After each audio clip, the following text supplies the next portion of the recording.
Hi, my Minden Elementary friends. This week's book for our counseling lesson is Boris the Robot.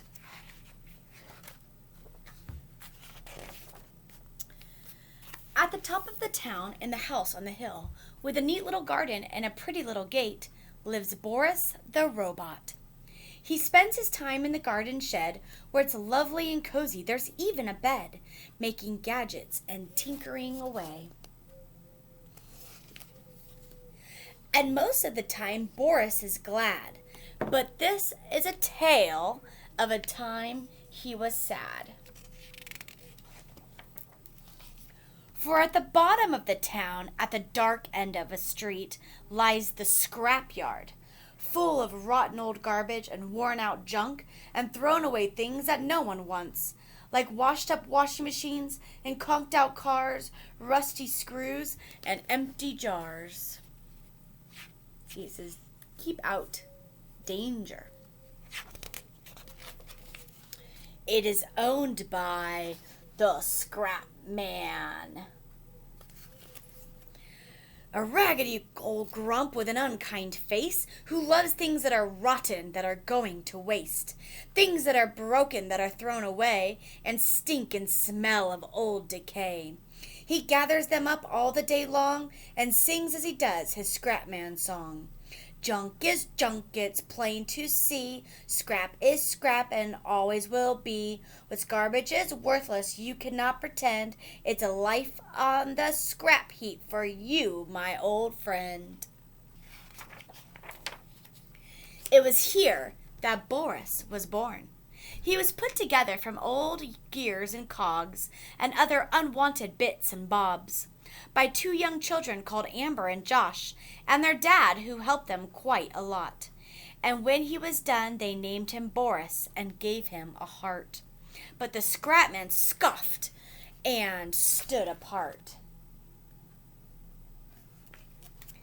He spoke of Boris in words unkind, told Amber and Josh they were wasting their time, but the children loved Boris, so ignored his advice. Then Dad went to the Scrapman and paid a price, and they brought him home to the house on the hill, with a neat little garden and a pretty little gate, and the bright red door and the number 8. And they said to Boris, if you'll allow us to love you, we'd like you to stay and be our friend, and together we'll play. Boris's heart glowed. He felt warm and special and snugly inside. But a part of him thought, can this be right? Is it not perhaps some sort of mistake? I'm made of old junk, for goodness sake. I'm oily, I'm creaky, I clank when I move. How can they see me and not disapprove? Now, day by day, with the family away, Dad at work, the children at school, Boris was by himself as a rule. So he'd spend his time in the garden shed, where it's lovely and cozy, there's even a bed, making gadgets and tinkering away, till the children came home, when they'd rush out and play. They'd go to the park, they'd play on the swings, they'd tell jokes on benches and eat picnic things. For Boris, it was the best time that he'd ever had. So why did he sometimes still feel sad? At night he'd hear the Scrapman song and wonder if perhaps the children were wrong. Is it true, thought Boris? Can they really love me? I'm not cool. I don't do sports. I don't know any jokes. I'm just a muddle of sprockets and spokes. What if one day the children get bored, or a new robot comes with gizmos galore, and they don't want to play with me anymore? They'll throw me away. I must find a way, prove what I'm worth, and make sure I can stay. Then came the day for Amber to celebrate her 8th birthday. Now's my chance, thought Boris. I know what I'll do. I'll make them a cake, the best one ever. That will show them just how clever and useful and helpful I can be. They'll never ever want to get rid of me. He whizzed and he whirred, he mixed and he stirred, determined to make the best cake ever. But it didn't quite go to plan, however. Oops! Eggs smashed on the floor. Whoops! Mixture went over the walls and the door and the ceiling and Boris. Then splash! The milk went spilling all over the ground. Boris slipped and crash! The bowl with the mixture went tumbling down. Finally into the oven Boris put the cake, but when he looked at the kitchen, oh dear, what a state! In a panic he tried to tidy up, brushing, sweeping, washing up. But he got so busy he forgot to make a note of how long it would take for the cake to bake. Suddenly, beep, beep, beep, went the smoke alarm. Boris gave a shout, ran to the oven and pulled the poor cake out. Quickly Boris tried to cool it down, grabbed a hose from the garden and squirted it around. Whoosh! There was water, water everywhere, on the walls, up and up the stairs. Uh-oh. Oh no, thought Boris. I've ruined the day. I've ruined the house. Oh, what will they say? And at that moment he heard the Scrapman coming along, singing to himself his Scrapman song. Junk is junk, it's plain to see. Scrap is scrap and always will be. Oh dear, what's going on here? A nice lovely house and a nice special day, all ruined and wrecked in complete disarray. My friends, said Boris. Will be furious, said the Scrapman, when they see what you've done. If I were you, I'd go on the run. Leave now. They won't want you here. They'd much rather you and your mess disappear. Better be quick. Now hurry along. Back to the scrapyard where you really belong. So Boris walked slowly back through the town, with his shoulders hunched, his eyes looking down. Past the park where he'd played on the swings, past the bench where they joked and shared picnic things, Boris plodded on and on, to the scrapyard at the dark end of town, with its rotten old garbage and worn-out junk, all the thrown-away things that no one wants.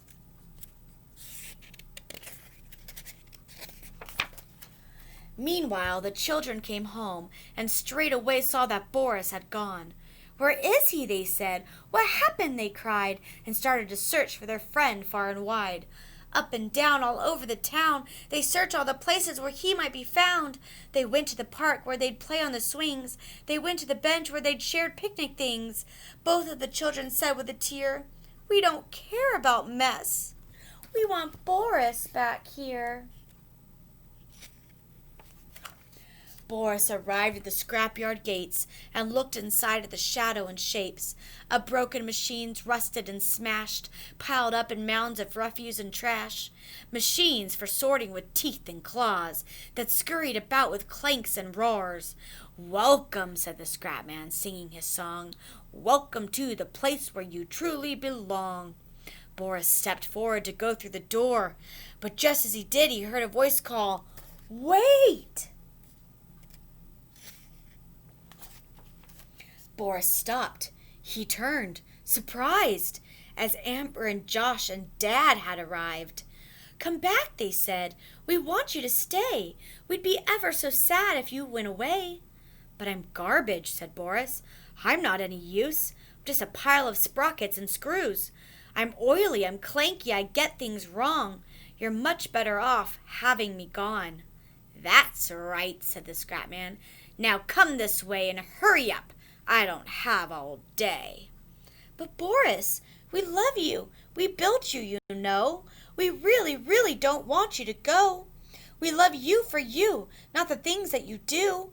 We love you for just, well, just being you."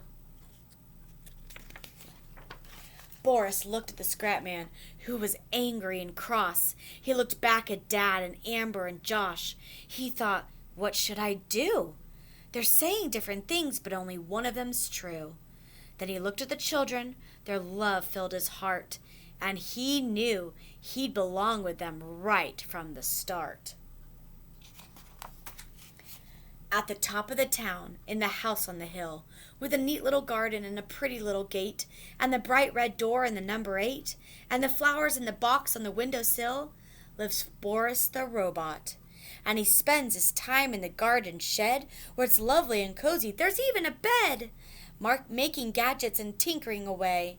Now Boris, he doesn't always get things right, and sometimes he hears the Scrapman's song in the night. But now he knows that he's loved, so he closes the curtains and closes the door and decides not to listen to that voice anymore. The end. Boris the Robot. I hope you have a great week, and just know that you all matter and you are loved, just like Boris.